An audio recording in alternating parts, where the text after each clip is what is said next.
The honourable member from Dauphin Swan River, Neepawa. Mr. Speaker, last week the Environment Minister revealed the truth about the carbon tax. I asked how many emissions are directly reduced from the carbon tax in an order paper question. This minister's response was, and I quote, "The government does not measure the annual amount of emissions that are directly reduced by federal carbon pricing." Wow. End quote. These are his words, not mine. Why is the minister forcing Canadians to pay his carbon tax if he doesn't measure the emissions he pretends to reduce? Wow.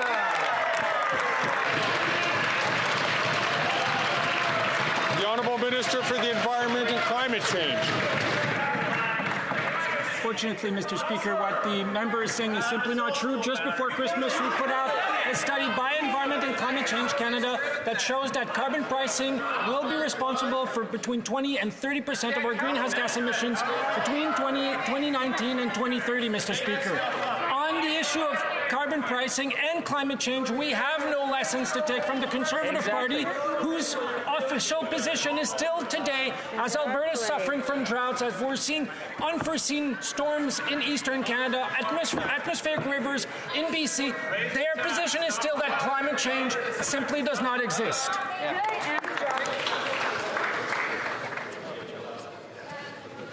The honourable member from Dauphin Swan River, Neepawa. Mr. Speaker, shame on the Liberals for telling Canadians that their costly carbon tax is reducing emissions. It's a complete scam. Wow. The minister pretends that his carbon tax reduces emissions, but now we know that the Liberals do not measure the results of their carbon tax.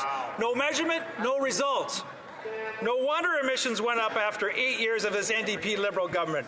Why did the Environment Minister mislead Canadians about his carbon tax scam?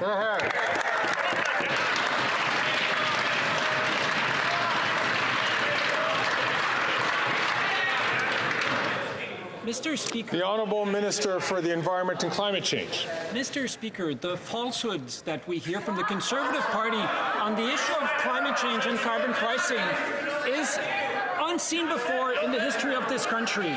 So first, they believe that climate change doesn't exist. That's simply not true, Mr. Speaker. They say that our plan isn't working. Our plan has allowed us to reduce...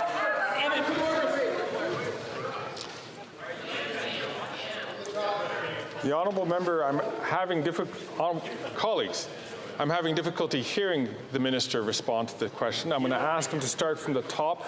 Please, can you please withhold your comments so that the speaker can hear it? The honourable Minister for Environment and Climate Change.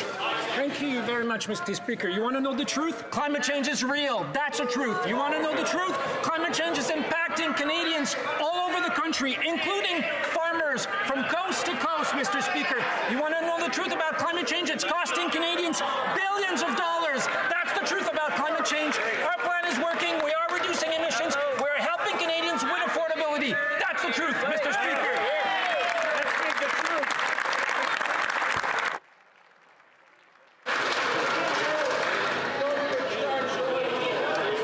It's not even Wednesday, and we seem to be all amped up.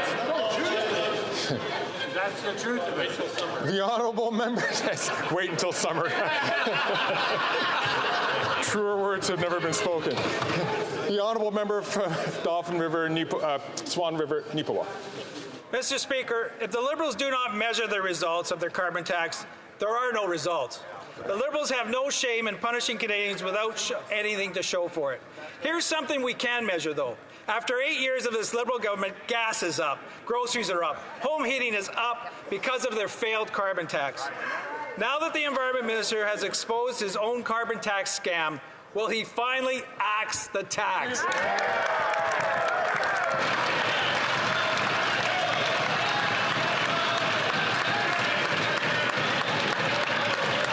The Honourable Deputy Prime Minister and Minister of Finance. Mr. Speaker, it's pretty hard to take these Conservatives seriously on the cost of groceries when their senior political advisor, the senior advisor to their leader, is actually a lobbyist for Loblaws. And now it turns out that the deputy leader used to work for Walmart. So these Conservatives are opposing our historic reforms to the Competition Act, which will bring down the cost of groceries. Is that because they're taking dictation from Walmart and Loblaws and not working for Canadians? I would think. The honourable member for Louise Saint Laurent. Mr. Speaker, after 8 years of Liberal government, there is one thing that is as true as it can get. Canadians are paying more taxes.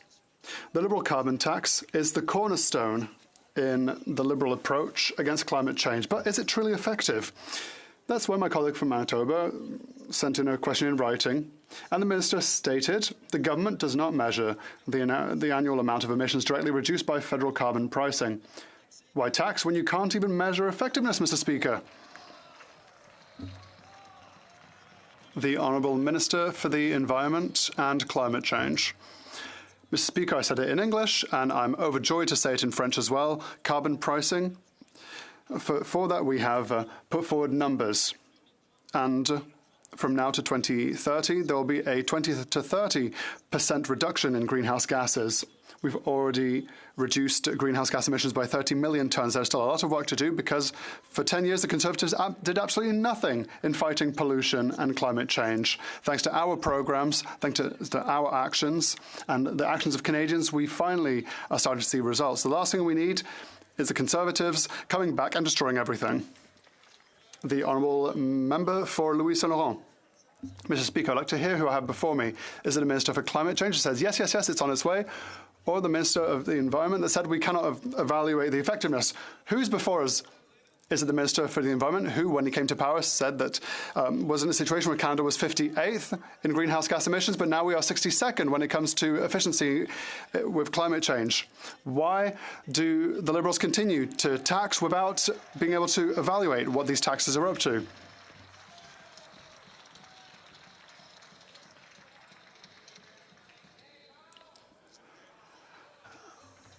I would like just to remind all members that they need to ask their questions through the Speaker.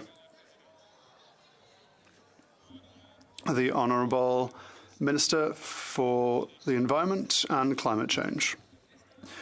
Mr. Speaker, my honourable colleague is wrong. Every year we publish an annual report on greenhouse gas emissions. It's like Christmas, it's every year. But this is in April. I would be happy to organise for all Conservative members a meeting. All of them who are interested in climate change, I know there are not many, I'd love to have them in a meeting to talk about climate change and how we can support Canadians in order to transition towards a greener future.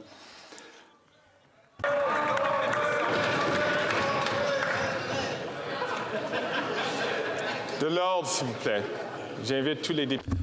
I ask all members to listen to their whip, who is advising all members to show decorum. From Souris Moose Mountain.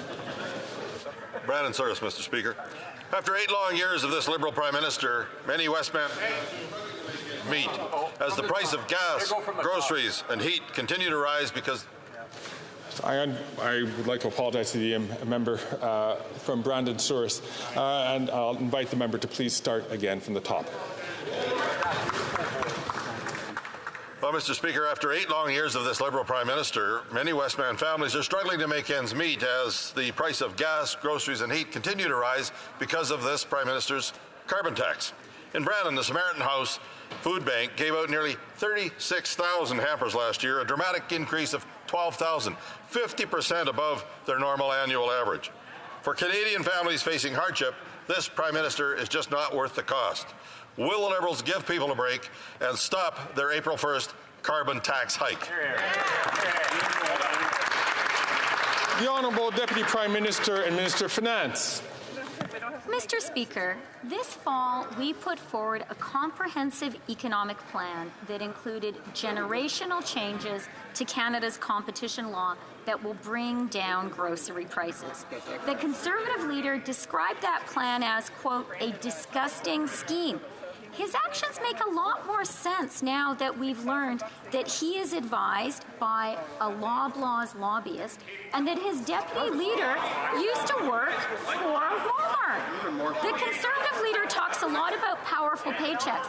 Who is paying his advisors?